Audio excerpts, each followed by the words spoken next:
अध्याय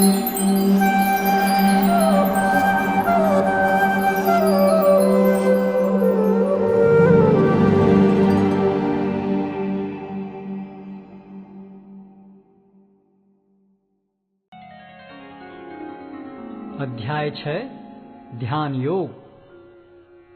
श्री भगवान ने कहा, जो पुरुष अपने कर्म फल के प्रति अनासक्त है और जो अपने कर्तव्य का पालन करता है, वही सन्यासी और असली योगी है। वह नहीं जो न तो अग्नि जलाता है और न कर्म करता है। हे पांडुपुत्र, जिसे सन्यास कहते हैं उसे ही तुम योग अर्थात पर ब्रह्म से युक्त होना जानो, क्योंकि इंद्रिय तृप्ति के लिए इच्छा को त्यागे बिना कोई कभी योगी नहीं हो सकता। अष्टांग योग के नवसाधक के लिए कर्म साधन कहलाता है और योग सिद्ध पुरुष के लिए समस्त भौतिक कार्यकलापों का परित्याग ही साधन कहा जाता है। जब कोई पुरुष समस्त भौतिक इच्छाओं का त्याग करके न तो इंद्रिय तृप्ति के लिए कार्य करता है और न सकाम कर्मों में प्रवृत्त होता है, तो वह योगारूढ़ कहलाता है। मनुष्य को चाहिए कि अपने मन की सहायता से अपना उद्धार करे और अपने को नीचे न गिरने दे। यह मन बद्ध जीव का मित्र भी है और शत्रु भी। जिसने मन को जीत लिया है उसके लिए मन सर्वश्रेष्ठ मित्र है, किंतु जो ऐसा नहीं कर पाया उसके लिए मन सबसे बड़ा शत्रु बना रहेगा। जिसने मन को जीत लिया है उसने पहले ही परमात्मा को प्राप्त कर लिया है, क्योंकि उसने शांति प्राप्त कर ली है। ऐसे पुरुष के लिए सुख दुख, सर्दी गर्मी एवं मान अपमान एक से हैं। वह व्यक्ति आत्म साक्षात्कार को प्राप्त तथा योगी कहलाता है, जो अपने अर्जित ज्ञान तथा अनुभूति से पूर्णतया संतुष्ट रहता है। ऐसा व्यक्ति अध्यात्म को प्राप्त तथा जितेंद्रिय कहलाता है। वह सभी वस्तुओं को, चाहे वे कंकड़ हो, पत्थर हो या कि सोना, एक समान देखता है। जब मनुष्य निष्कपट हितैषियों, प्रिय मित्रों, तटस्थों, मध्यस्थों, ईश्वालुओं, शत्रुओं तथा मित्रों, पुण्यात्माओं एवं पापियों को समान भाव से देखता है, तो वह और भी उन्नत माना जाता है। योगी को चाहिए कि वह सदैव अपने शरीर, मन तथा आत्मा को परमेश्वर में लगाए, एकांत स्थान में रहे और बड़ी सावधानी के साथ अपने मन को वश में करे। उसे समस्त आकांक्षाओं तथा संग्रह भाव की इच्छाओं से मुक्त होना चाहिए। योगाभ्यास के लिए योगी एकांत स्थान में जाकर भूमि पर कुशा बिछा दे और फिर उसे मृगछाला से ढके तथा ऊपर से मुलायम वस्त्र बिछा दे। आसन न तो बहुत ऊंचा हो न बहुत नीचा, यह पवित्र स्थान में स्थित हो। योगी को चाहिए कि इस पर दृढ़ता पूर्वक बैठ जाए और मन, इंद्रियों तथा कर्मों को वश में करते हुए तथा मन को एक बिंदु पर स्थित करके हृदय को शुद्ध करने के लिए योगाभ्यास करे।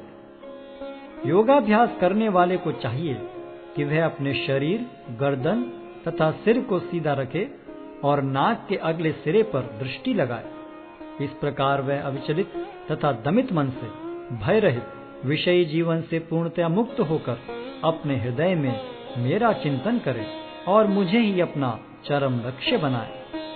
इस प्रकार शरीर, मन तथा कर्म में निरंतर संयम का अभ्यास करते हुए संयमित मन वाले योगी को इस भौतिक अस्तित्व की समाप्ति पर भगवत धाम की प्राप्ति होती है।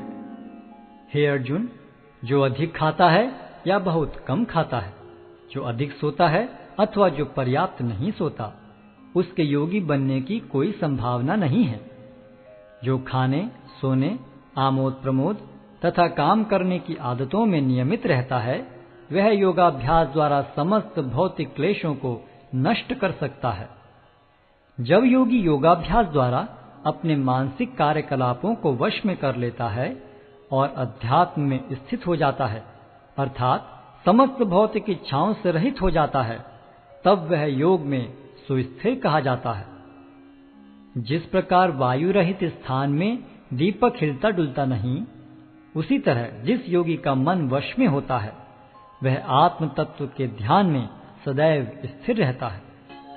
सिद्धि की अवस्था में जिसे समाधि कहते हैं। मनुष्य का मन योगाभ्यास के द्वारा भौतिक मानसिक क्रियाओं से पूर्णतः संयमित हो जाता है। इस सिद्धि की विशेषता यह है कि मनुष्य शुद्ध मन से अपने को देख सकता है और अपने आप में आनंद उठा सकता है। उस आनंदमय स्थिति में वह दिव्य इंद्रियों द्वारा असीम दिव्य सुख में स्थित रहता है। इस प्रकार स्थापित मनुष्य कभी सत्य से विपत नहीं होता और इस सुख की प्राप्ति हो जाने पर वह इससे बड़ा कोई दूसरा लाभ नहीं मानता। ऐसी स्थिति को पाकर मनुष्य बड़ी से बड़ी कठिनाई में भी विचलित नहीं होता। यह निस्संदेह भौतिक संसर्ग से उत्पन्न होने वाले समस्त दुखों से वास्तविक मुक्ति है। मनुष्य को चाहिए कि संकल्प तथा श्रद्धा के साथ योगाभ्यास में लगे और पथ से विचलित न हो। उसे चाहिए कि मनोधर्म से उत्पन्न समस्त इच्छाओं को निरपवाद रूप से त्याग दे और इस प्रकार मन के द्वारा सभी ओर से इंद्रियों को वश में करे। धीरे धीरे क्रमशः पूर्ण विश्वास पूर्वक बुद्धि के द्वारा समाधि में स्थित होना चाहिए और इस प्रकार मन को आत्मा में ही स्थित करना चाहिए और अन्य कुछ भी नहीं सोचना चाहिए। मन अपनी चंचलता तथा अस्थिरता के कारण जहां कहीं भी विचरण करता हो, मनुष्य को चाहिए कि उसे वहां से खींचे और अपने वश में लाए। जिस योगी का मन मुझ में स्थिर रहता है वह निश्चय ही दिव्य सुख की सर्वोच्च सिद्धि प्राप्त करता है। वह रजोगुण से परे हो जाता है। वह परमात्मा के साथ अपनी गुणात्मक एकता को समझता है और इस प्रकार अपने समस्त विगत कर्मों के फल से निवृत्त हो जाता है।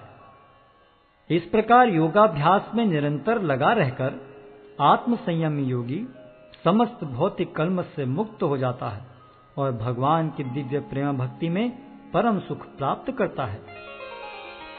वास्तविक योगी समस्त जीवों में मुझको और मुझ में समस्त जीवों को देखता है। निस्संदेह स्वरूप सिद्ध व्यक्ति मुझ परमेश्वर को सर्वत्र देखता है। जो मुझे सर्वत्र देखता है और सब कुछ मुझ में देखता है, उसके लिए न तो मैं कभी अदृश्य होता हूं और न वह मेरे लिए दृश्य होता है। जो योगी मुझे तथा परमात्मा को अभिन्न जानते हुए परमात्मा की भक्ति पूर्वक सेवा करता है, वह हर प्रकार से मुझ में सदैव स्थित रहता है।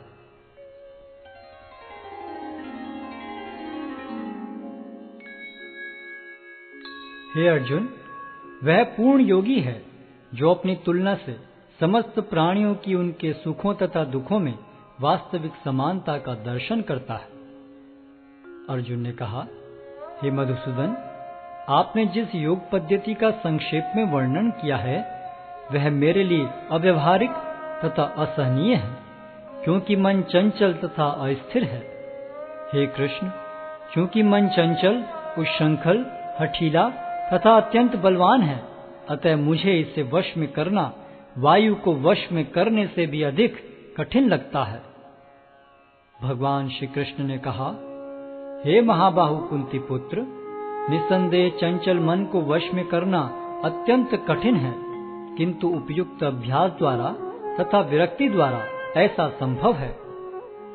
जिसका मन उच्छृंखल है उसके लिए आत्म साक्षात्कार कठिन कार्य होता है, किंतु जिसका मन संयमित है और जो समुचित उपाय करता है उसकी सफलता ध्रुव है, ऐसा मेरा मत है।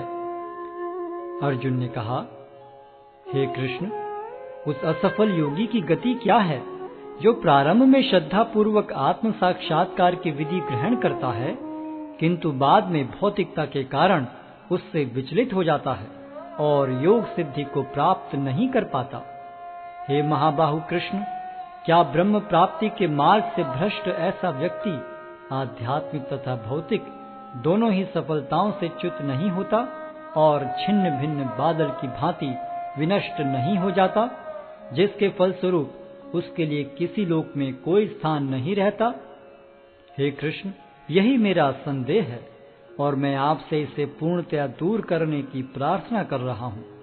आपके अतिरिक्त अन्य कोई ऐसा नहीं है जो इस संदेह को नष्ट कर सके। भगवान ने कहा, हे प्रथापुत्र, कल्याण कार्यों में निरत योगी का न तो इस लोक में और न परलोक में ही विनाश होता है। हे मित्र, भलाई करने वाला कभी बुराई से पराजित नहीं होता। असफल योगी पवित्र आत्माओं के लोकों में अनेकानेक वर्षों तक भोग करने के बाद या तो सदाचारी पुरुषों के परिवार में या कि धनवानों के कुल में जन्म लेता है, अथवा वह ऐसे योगियों के कुल में जन्म लेता है जो अति बुद्धिमान हैं। निश्चय ही इस संसार में ऐसा जन्म दुर्लभ है। हे कुरुनंदन, ऐसा जन्म पाकर वह अपने पूर्व जन्म की दैविक चेतना को पुनः प्राप्त करता है और पूर्ण सफलता प्राप्त करने के उद्देश्य से वह आगे उन्नति करने का प्रयास करता है। अपने पूर्व जन्म की दैवी चेतना से वह न चाहते हुए भी स्वतः योग के नियमों की ओर आकर्षित होता है। ऐसा जिज्ञासु योगी शास्त्रों के अनुष्ठानों से परे स्थित होता है, और जब योगी समस्त कलमश से शुद्ध होकर सच्ची निष्ठा से आगे प्रगति करने का प्रयास करता है तो अंततो गत्वा अनेकानेक जन्मों के अभ्यास के पश्चात सिद्धि लाभ करके वह परम गंतव्य को प्राप्त करता है। योगी पुरुष तपस्वी से, ज्ञानी से तथा सकाम कर्मी से बढ़कर होता है। अतः हे अर्जुन, तुम सभी प्रकार से योगी बनो, और समस्त योगियों में से जो योगी अत्यंत श्रद्धा पूर्वक मेरे परायण हैं, अपने अंतःकरण में मेरे विषय में सोचता है और मेरी दिव्य प्रेम भक्ति करता है, वह योग में मुझसे परम अंतरंग रूप से युक्त रहता है और सबों में सर्वोच्च है। यही मेरा मत है।